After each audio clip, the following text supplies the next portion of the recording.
26 जनवरी 2013 Canada से Los Angeles घूमने आई 21 साल की टूरिस्ट एलिजा लैम फरवरी 2013 को होटल सेंसिल में मृत पाई गई। उसकी मौत क्यों हुई, कैसे हुई, क्या रीज़न था उसकी मौत का, किसने मारा, क्या कारण था, ये सब एक मिस्ट्री बना हुआ है अभी तक एक बहुत बड़ा रहस्य है जो कि कोई भी नहीं जानता।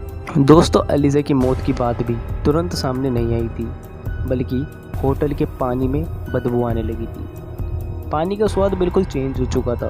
लोगों की शिकायत आने पर जब टंकी की जांच की गई और जांच करवाने पर टंकी में मिली एलिजा लैम का मृत शरीर। एलिजा की लाश टंकी में पड़ी हुई थी जो कि सड़ रही थी। एलिजा पिछले कुछ दिनों से गायब थी।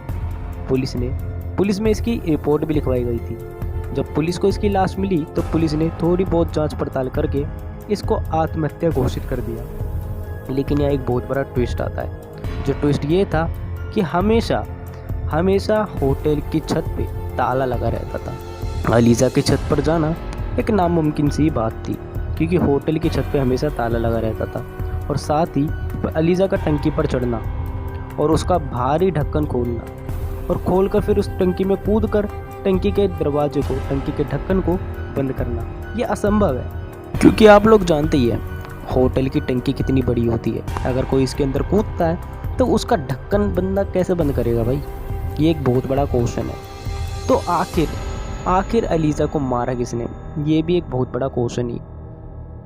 कुछ समय बाद जब पुलिस ने जांच पड़ताल शुरू करी तो जांच पड़ताल करने पर उनको मिली एलिजा की लास्ट आखिरी वीडियो, जो कि होटल के सीसीटीवी कैमरा की थी, जिसमें एलिजा डरी हुई लिफ्ट चलाने की कोशिश कर रही थी, पर लिफ्ट चली ही नहीं रही थी।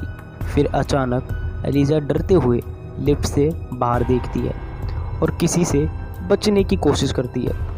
फिर वो किसी से बात करने लगती है। और ये एक बहुत ही बड़ा क्वेश्चन है, क्योंकि सीसीटीवी कैमरा में एलिजा के अलावा कोई है ही नहीं, कोई भी नहीं है उस सीसीटीवी फुटेज में। और ये सीसीटीवी फुटेज बिल्कुल रियल है, जो कि मैं आपको दिखा रहा हूँ। इस वीडियो के बाद एलिजा कभी नजर ही नहीं आई और फिर उसका मृत शरीर होटल की टंकी में मिला। सीसीटीवी कैमरा देखने के बाद जांच कर रहे लोगों ने इसे एलिजा की ही एक गलती बता दी। क्यों? क्योंकि उन्हें लग रहा था कि एलिजा ने ड्रग्स लिए हैं। एलिजा ड्रग्स लेती है जिस वजह से वो ऐसी हरकतें कर रही है। लेकिन एक और ट्विस्ट यहाँ पर आता है, जो कि थी पोस्टमार्टम रिपोर्ट।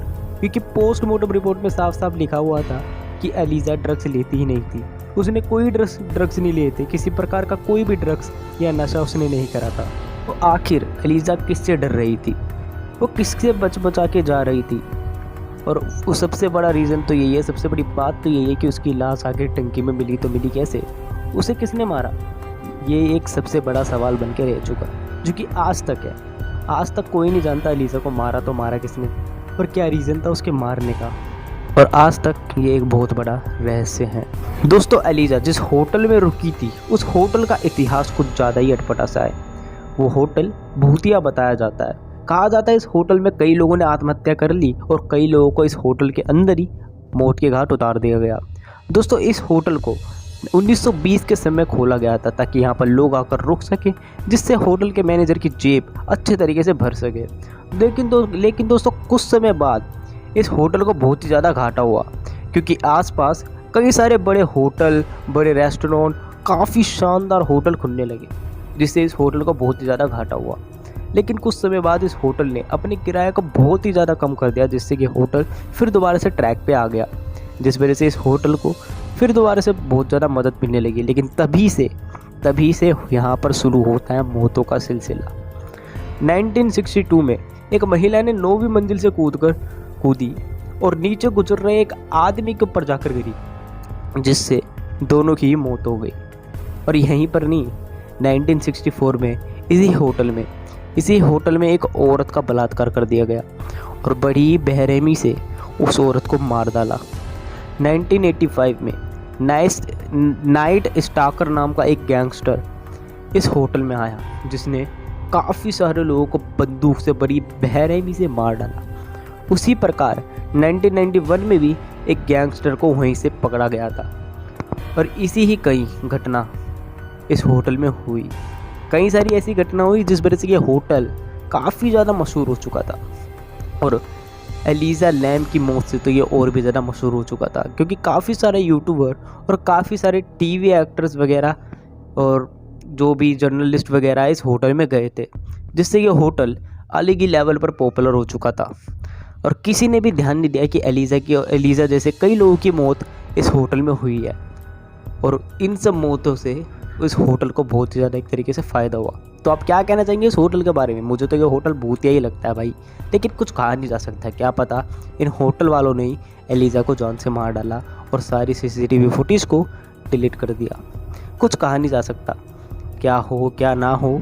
इसलिए मैं तो आपसे यही कहूँगा कि अगर आप किसी होटल या फिर कहीं पर घूमने के लिए जाते हैं, उसकी सारी इन्फॉर्मेशन आप ज़रूर लें, क्योंकि इंटरनेट पे सब कुछ अवेलेबल है।